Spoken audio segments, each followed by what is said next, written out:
Spence came through and he did what he had to do. He stayed relentless. His punches, he never stopped punching, and he just kept his foot on the gas. What do you think he's? But Ugas, man, landing some mean counter rights in the early round. Enough titles to let Michael Irvin himself and Parsons all pose with a picture, all with one on.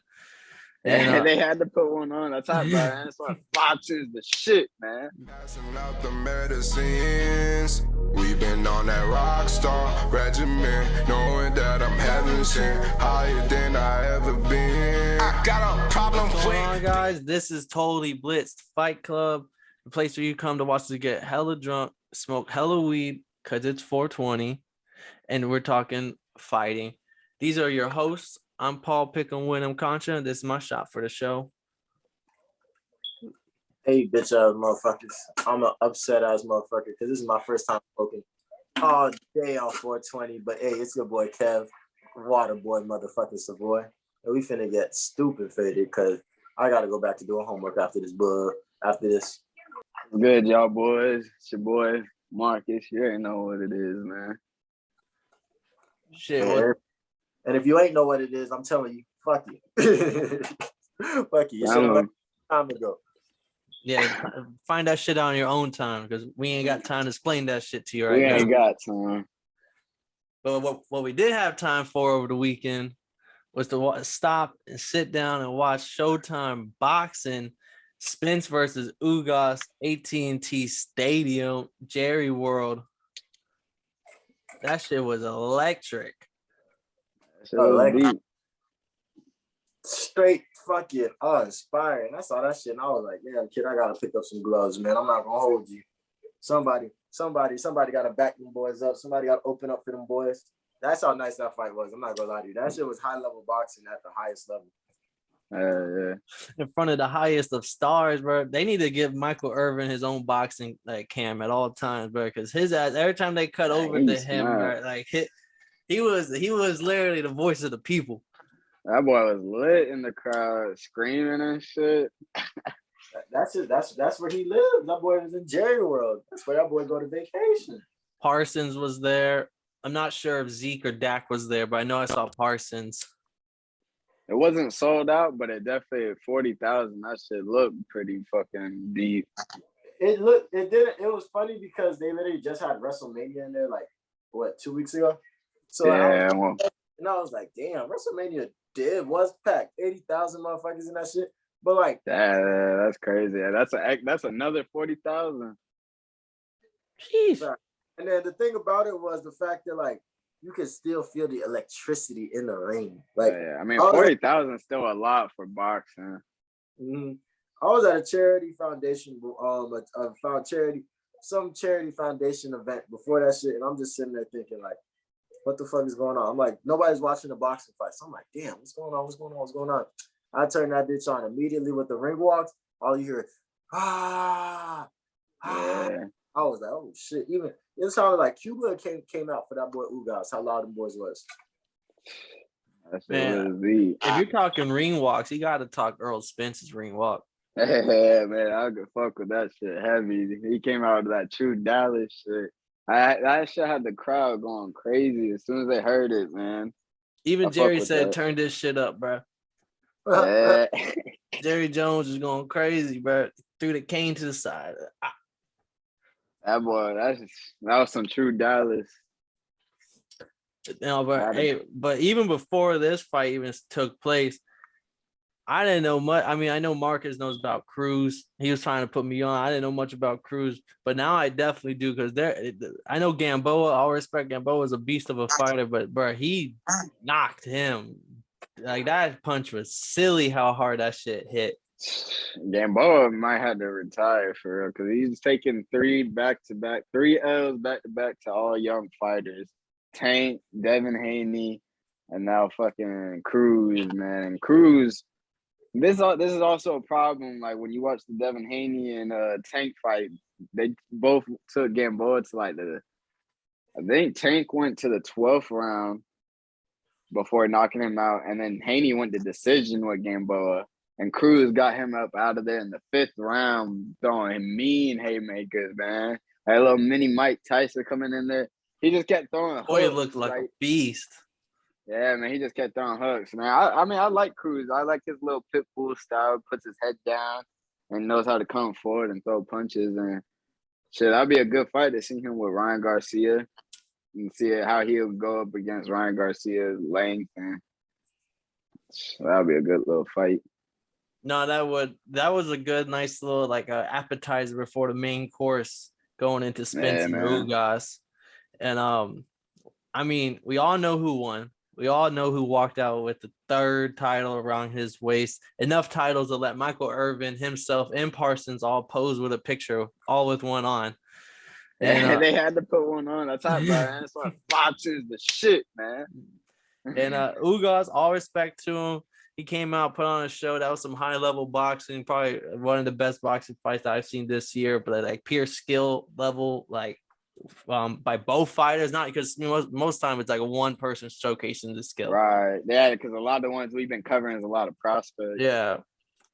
So, but the Spence battling back, bro. Like, what did y'all see like coming? Because this is his first fight back since the detachment retina surgery he had. Yeah. Well, that's y'all's boy. How do y'all feel? Like, how did he do what he's supposed to do? Go ahead, Kev. Hey, man, I was hoping I got to go first. My dog Spence came and shut out. Don't get me wrong. Ugas is a dog. If you don't know boxing and you think that you sleeping on Ugas, he's a dickhead. You should, I want to say kill yourself, but like, I don't know what else better to say. So I'm going to keep it moving. But nah, Ugas came through and he gave some good punches. Like that one. There was at one point in the third round, it looked like he really knocked. It looked like the ref should have called the knockdown, but like the ropes, my dog Spence kind of bounced off the ropes on some WWE shit and came right back at him. And it was like, nobody said nothing. We were like, oh, okay, cool, keep on fighting. But Ugas did his thing, and I think he's a warrior. I think he's a genuine warrior. I think it sucks that they had to stop the fight like that. I think he'd probably rather lose an eye than not than just stop the fight by this, then just get stopped by the doctor. Because he told the doctor, yeah, I'm good. And the doctor goes, nah, let's keep moving. So Ugas did his fucking thing. You got to respect him. But Spence, if it wasn't for Canelo, he'd be the best fighter in the world, in my opinion. Like, motherfucking. Ooh, you're going to rattle some people with that statement. Do I got to say it again for them niggas in the back? Bitch ass niggas. But nah, if it wasn't for Canelo, he'd be the best fighter in the world. Like Terrence Crawford, I can't wait to see this fucking fight. But Spence came through. And he did what he had to do. He stayed relentless. His punches, he never stopped punching. And he just kept his foot on the gas. What do you think he saw, Marcus? Nah, first you gotta shout out Ugas for sure, man. What a warrior, man. Taking some mean shots, but he had that warrior mentality, man. And he ain't really. He gave up in the second half. The second half of the fight, he gave up. But like definitely, you could just tell that he had that champion heart, and he didn't really want to get out of there. But I thought the first 4 rounds, I had Ugas, man. Like not all 4. I think I had a 3 out of 4. But I thought Ugas was taking some early rounds. I don't know if it was like a little bit of ring rust for Spence because it's been since like his accident. But I wouldn't say ring rust, but like he got his footing under him, and I feel like once he got his legs under him, he got going. But Ugas, man, landing some mean counter rights in the early rounds, and like that was his game plan going into the fight, is kind of doing like that counter punching. But like Spence brings that pressure, so it's kind of hard. But whole fight, Ugas, yeah, man. But Ugas was landing some good little like counter right hands, and that was really landing on Spence. And like that's that part where he drops his mouthpiece. Right before he drops his mouthpiece, he hits him with a right hand that stuns him. Like he steps back a couple of steps, and then the mouthpiece comes out, and Ugas fucked up. I don't know what happened. Like he just froze. I don't know if he thought the ref was gonna jump in, but he doesn't jump on Spence when he bounces off the ropes. And man, I'm telling you, like a guy like Crawford is in that situation. Crawford is the best closer in the game. That lights out a moment like that. And you bounce off the rope, you come back with a left hook, right hand. Like that shit would have been over. But Ugas kind of let him reset, and Spence recovered the rest of that round. And then after that round, it's kind of like when Spence took over and just pure dominated him, man. Just relentless pressure. in his face. Woke up that beast in him. Literally woke up that beast. And then that Spence in that second half of the fight, that's like what everyone was looking for. That is a mean Spence. That's a good sign coming off of that injury, man. Because like the way he was putting his punches together, his power was there. That relentless pressure all on him. But one thing I'll say, Ugas had no defense, man. No defense. He looked like he was okay to get tagged. If he could get a shot in, he was okay with giving up a shot, and that's not his normal fight style.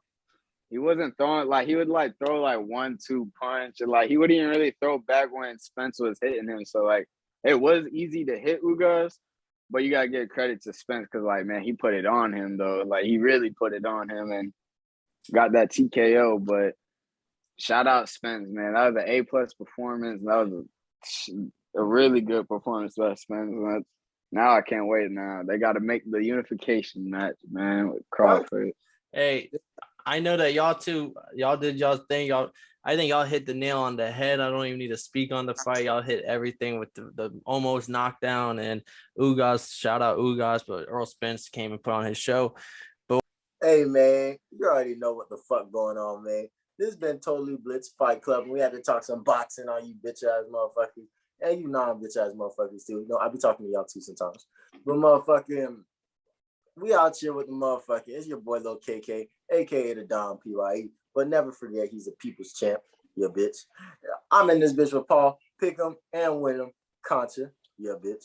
And that boy Marcus, nickname Penley, and we out this motherfucker. Catch us on the UFC episode because there was some shits going down. There's a lot of fading. And we catch it all. Hey, next time, if you guys see a street fight, send it to us. We'll talk about that shit too, man. Anything fading, we talking. Got a problem with being problematic. Get the light beam on me ready for electrostatic. Don't you step into this box if you're not batting. Then my gang got tools, you can call them